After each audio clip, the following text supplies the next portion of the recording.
আপনিও কি আমার মতো প্রফেশনাল একজন দর্জি হতে চান? তাহলে এই ভিডিওটা আপনার জন্য। এই ভিডিওতে দেখাবো কিভাবে সহজ নিয়মে প্যান্ট সিস্টেম সালোয়ার কাটিং করবেন এবং সেলাই করবেন। আপনি যদি আমার প্রত্যেক দিনের ভিডিওটা দেখে থাকেন, আজকের ভিডিওটা আপনি শেষ পর্যন্ত দেখবেন, এটা আমার রিকোয়েস্ট রইলো। এখানে আমি 2 গজ 4 গিরা কাপড় নিয়ে কাপড়টাকে আমরা দুই পাটে ভাঁজ করে দিব।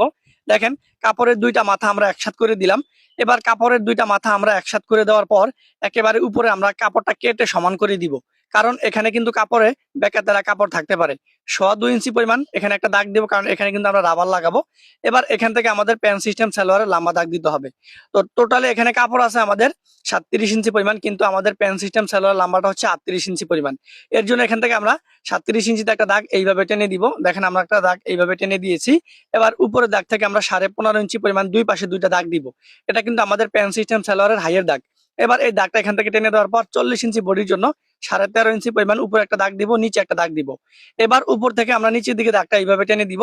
এবার আমরা হাইয়ের দাগটা এখান থেকে এরকম করে দিয়ে দিব। এখানে আমাদের বন্ধ পাশ থেকে 2 ইঞ্চি পাশে একটা দাগ দিয়ে শেপ কাট বসিয়ে দাগটা উপরের দিকে আমরা এইভাবে টেনে দিব। এবার পায়ের মুখে আমরা 6 ইঞ্চি দিব, 6 দুগুণা 12 ইঞ্চি পায়ের মুখ হবে। এবার 6 ইঞ্চি দাগ দিয়ে উপরে একটা শেপ কাট বসিয়ে উপর থেকে নিচের দিকে দাগটা এইভাবে টেনে দিব। এবার এই দাগ অনুযায়ী প্যান সিস্টেম সালোয়ারটা কাটিং করে নিব।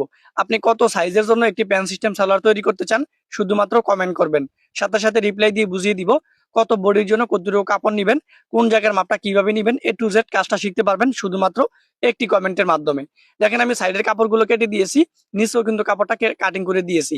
এবার প্যান্ট সিস্টেম সালোয়ার একদম নিচ থেকে যে কাপড়টা বের হয়েছে এখান থেকে আমাদের 7 ইঞ্চি পরিমাণ একটা পাশের দিকে দাগ দিতে হবে। দাগ দিয়ে এখান থেকে আমরা কাপড়টা কাটিং করে দিব। এটা মূলত আমাদের প্যান্ট সিস্টেম সালোয়ারের নিচের পট্টির কাপড় বলতে মানে নিচে কিন্তু আমরা জোড়া দিয়ে চওড়া করব। তো আমরা মেশিনে চলে আসলাম, আসার পর এখানে আমরা প্রথমে দুইটা পার্ট নিব।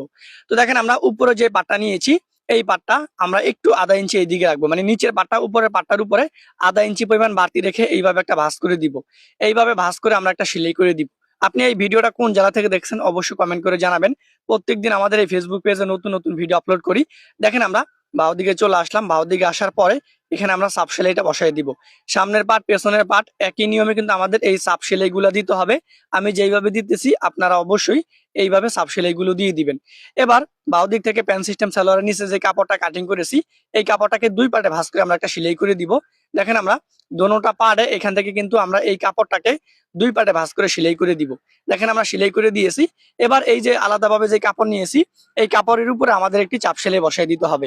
দেখেন, আমরা আলাদাভাবে যে কাপড়টা নিয়েছি এই কাপড়টার উপরে চাপ সেলাই বসাই দিলাম। এখান থেকে কিন্তু আমরা এইভাবে চাপ সেলাইটা দিয়ে দিব। এইভাবে চাপ সেলাইটা দেওয়ার পর বাড়তি কাপড়গুলো আমরা কেটে দিব।